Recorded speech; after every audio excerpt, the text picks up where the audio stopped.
Hello everyone, good morning all. कैसे हैं आप सभी? I hope you all will be okay and very good at home. So here I am Akash, लेके आया हूँ आज आपके सामने कुछ ऐसे वर्डों में difference which look like the same, जो हमें सेम जैसे लगते हैं लेकिन कहीं ना कहीं थोड़ा थोड़ा उनमें डिफरेंस होता है। So let's see, let's come with me, समझते हैं कि क्या क्या डिफरेंस हो सकता है। जैसे कि एक वर्ड दिया गया है हाउस एंड होम। जाहिर सी बात है, सबको पता है कि हाउस माने भी घर होता है और होम माने भी घर होता है। अब बात है कि हाउस कौन सा घर होता है और होम कौन सा घर होता है।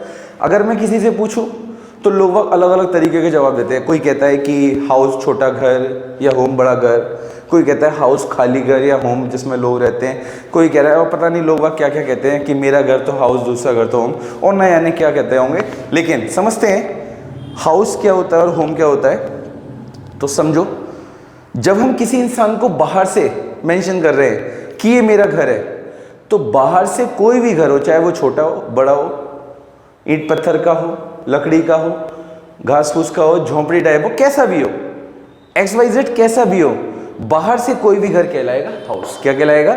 हाउस कहलाएगा। और जब हम अंदर से उस इंसान को या किसी को भी बता रहे हैं कि ये मेरा घर है, और अंदर से वो कहलाएगा इट इज़ माई होम। ठीक है, बाहर से वो कहलाएगा इट इज़ माई हाउस और अंदर से वो कहलाएगा इट इज़ माई होम। तो आई थिंक आप लोगों को समझ में आया होगा हाउस एंड होम में डिफरेंस। सेकेंड वर्ड है गेटअप एंड वेकअप। गेटअप माने भी जागना होता है और वेकअप माने भी जागना होता है। And the people are very confuse कि कहाँ पे गेटअप का यूज़ करना है, कहाँ पे वेकअप का यूज़ करना है, क्योंकि दोनों का मतलब जागना होता है। ठीक है ना? तो कैसे समझते हैं? गेटअप मीन्स जब हम अपने आप स्वयं उठ रहे हैं सुबह सो के, वो कहलाएगा गेटअप। क्या कहलाएगा? गेटअप। और वेकअप का मीन्स होगा जब हम किसी ना किसी की हेल्प ले रहे हैं, चाहे वो हेल्प आपके मोबाइल के अलार्म की हो, चाहे वो दूध वाले की हो, अखबार वाले की हो, बच्चे का रोना हो, मम्मी की डांट हो, कुछ भी हो, XYZ कुछ भी। अगर आप किसी की हेल्प से उठ रहे हो सो के, तो वो कहलाएगा वेकअप। और अगर आप अपने आप उठ रहे हो सेल्फ, तो वो कहलाएगा गेटअप। ठीक है, तो दोनों आप यूज कर सकते हो। उसके बाद एक है मिस, यानी कि याद करना, और रिमेंबर, ये भी याद करना। और दोनों का मतलब होता है याद करना। लेकिन समझते हैं, मिस का मतलब जब हम किसी को हर समय याद करते हैं, that is called the miss. और आपने बोला भी होगा किसी को, या सुना भी होगा, I miss you, I miss you. और रिमेंबर होता है जब हम ओकेशनली किसी चीज को याद करते हैं। सपोज करो आपके दोस्त का बर्थडे है और आपने उससे कहा, अरे do you remember last time तेरा कुर्ता फट गया था, तो वो रिमेंबर हो जाता है। जब हम ओकेजनली किसी चीज को याद करते हैं, होली पे होली को याद करना, दिवाली पे दिवाली को याद करना, या एक महीने पहले की बात, मतलब कोई भी बात को याद करना, तो वो कहलाता है, मतलब ध्यान दिलाकर याद करना, that is called the remember. और जो नॉर्मली हर समय रहता है, that is called the miss. तो मिस और रिमेंबर आपको समझ में आया होगा। अगला है अवॉर्ड एंड रिवॉर्ड। जब भी कोई इंसान किसी भी कंपटीशन वगैरह में पार्टिसिपेट करता है, किसी क्लास में पार्टिसिपेट करता है, बॉलीवुड में भी या हर जगह, जब भी किसी इंसान को प्रोत्साहित किया जाता है, गिफ्ट दिया जाता है, प्राइज दिया जाता है, तो वो या तो अवार्ड कहलाता है या रिवॉर्ड कहलाता है। अब बात ये दोनों में अंतर क्या है, अवार्ड और रिवॉर्ड? शायद आप लोगों को पता होगा, पर फिर भी मैं बता देता हूं।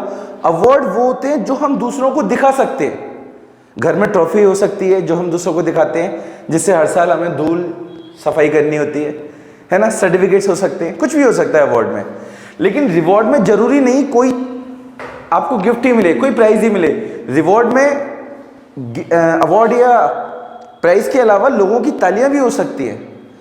अवार्ड और रिवॉर्ड में सिर्फ डिफरेंस ये है कि अवार्ड लोगों को दिखाया जा सकता है, लेकिन रिवॉर्ड कभी भी दिखाया नहीं जा सकता। रिवॉर्ड लोगों के माइंड में सेट हो जाता है। रिवॉर्ड में तालियां भी हो सकती है। ठीक है, चलिए अगला है हाइट एंड पीक। दोनों का मतलब होता है ऊंचाई से। अब बात यह है कि लोग बोलेंगे जो सबसे ऊंचा है वो पीक होगा, जो चोटी होगी वो पीक होगा, और जो नॉर्मल होगा वो हाइट होगा। लेकिन ऐसा नहीं है। सिंपली एक चीज समझना है, जिस चीज को आसानी से नापा जा सके, which can easily scale, that is called the height. And which can't be scaled easily, जो आसानी से नापी ना जा सके, that is called the peak. समझ रहे ना? जो चीज आसानी से नापी जा सके वो होती है हाइट, और जो आसानी से नापी ना जा सके उसको बोला जाता है पीक। ठीक है। अगला है राइट एंड नोट, और दोनों का मतलब ही होता है लिखना। आप लोगों ने डेफिनेटली बोला भी होगा, सुना भी होगा, लेकिन अंतर क्या है? अंतर सिर्फ इतना है, राइट होता है प्रॉपरली उसको लिखना, और नोट का मतलब होता है कुछ पॉइंट्स को नोट करना। शायद अदालत में भी, और डेफिनेटली बोला जाता है अदालत में भी, पॉइंट टू बी नोटेड, मतलब इन पॉइंट्स को नोट करो। हम भी अगर कभी कोई ऑनलाइन सेशन अटेंड करते हैं, कुछ मेन पॉइंट्स को क्या करते हैं? राइट नहीं करते, नोट करते हैं। तो राइट तो वो होता है जो प्रॉपर लिखा जाए, और नोट क्या होता है? कुछ पॉइंट्स को नोट करना। Next is naughty and notorious, और दोनों का मतलब होता है शरारती, लेकिन एक कैटेगरी नोटी की नोटोरियस से, नोटोरियस की नोटी से थोड़ी सी अप है। नोटी माने होता है शरारती, लेकिन नोटोरियस माने होता है शरारत को पार करने वाला, यानी कि खुरापाती। Naughty and notorious. Next is sad and sorrow, और दोनों का मतलब होता है दुखी। सैड माने भी दुखी, सोरो माने भी दुखी, but what is the difference? So there is a very simple difference. Sad is that person who is silent. Sad जो इंसान होता है वो साइलेंट हो जाता है, चुप हो जाता है, अलग अलग हो जाता है, लोगों से बिल्कुल बात नहीं करता। लेकिन सोरो वो होता है जो आंसू बहा के दिखाए। तो जिस इंसान के आंसू बह रहे हैं वो सोरो है, और जो इंसान शांत है, बिल्कुल शांत है लेकिन दुखी है, तो उसको हम सैड बोल सकते हैं। तो यहाँ पे आपने सभी में थोड़ा थोड़ा डिफरेंस समझा, और डेफिनेटली आपको समझ में भी आया होगा।